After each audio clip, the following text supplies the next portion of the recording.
Hey, welcome back to my channel. I'm going to show you how I made this amazing chicken teriyaki. I'm telling you, you won't regret making this. Starting off, you know Haitians love to clean their chicken, so don't even come over here with that energy. Why you cleaning your chicken? Why you need the lime? Why you need this? Listen, I'm trying to help you. So let me help you out, okay? But all jokes aside, this is the process of cleaning the meat. Like I usually say in my videos, everything will be listed in the description box. And what I did was I did let the chicken sit overnight in some sour orange, lime, and a little bit of salt. Like I said, all details will be in the description box.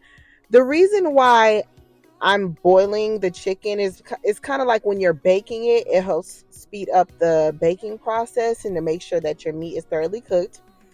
So I'm showing you in this step how I went ahead and made the teriyaki sauce, right?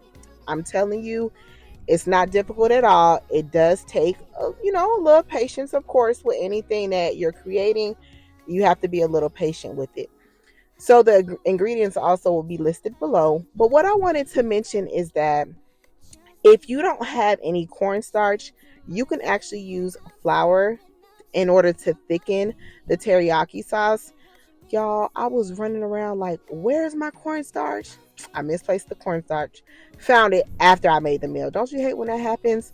So in case you don't find or have cornstarch, you could definitely use all-purpose flour to go ahead and thicken the sauce. You don't want your sauce to be runny or anything, so that will help thicken it. And I'm telling you, this sauce was worth making.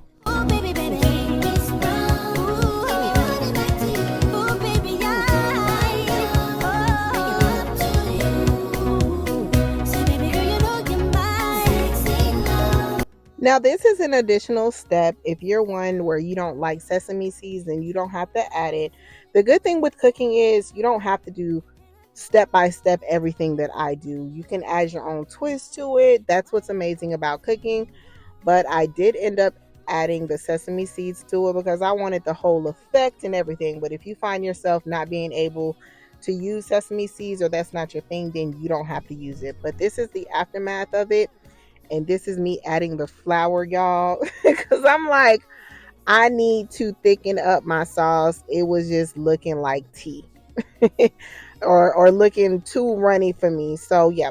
So after the sauce is made, you're going to set it aside and make sure that it cools down. But we're going to get working on the chicken and seasoning chicken. So what I tend to do is I usually like to add the seasoning in the oil and then I add it to whatever protein I'm making, whatever meats I'm making. But this time I did end up adding the oil to the chicken and then I added the seasoning, whichever way you prefer to do it. But oil usually helps with the seasoning to stick to whatever meat that you're, especially when you're baking. So that's a quick tip for you. But listen, our meat has been cleaned. We put boiling hot water over it. And like I mentioned before, that helps kill bacteria.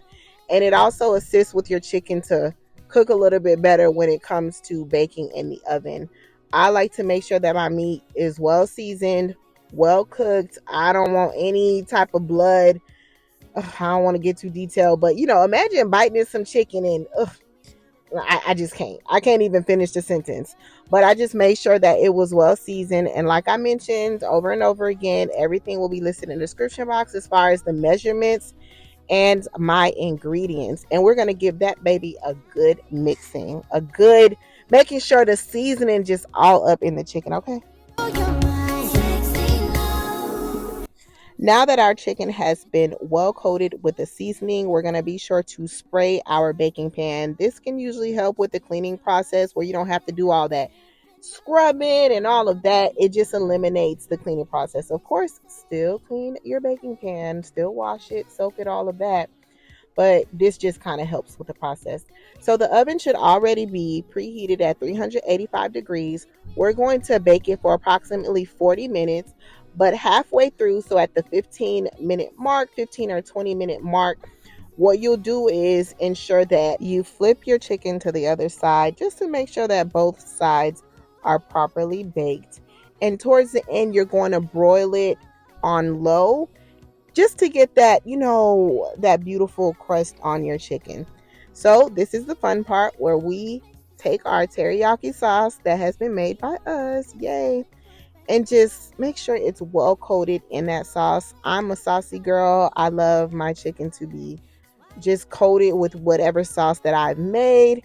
And y'all, this chicken was on point. I give it a 20 out of 10. No lie, no joke. And also, what makes this better is I didn't have to go spend no money at no restaurant. I made it right at home, which is the best part.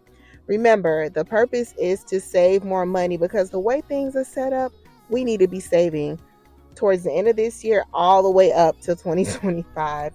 So thank you for taking the time out to watch this video. I appreciate it. Don't forget to like, comment, share, and subscribe.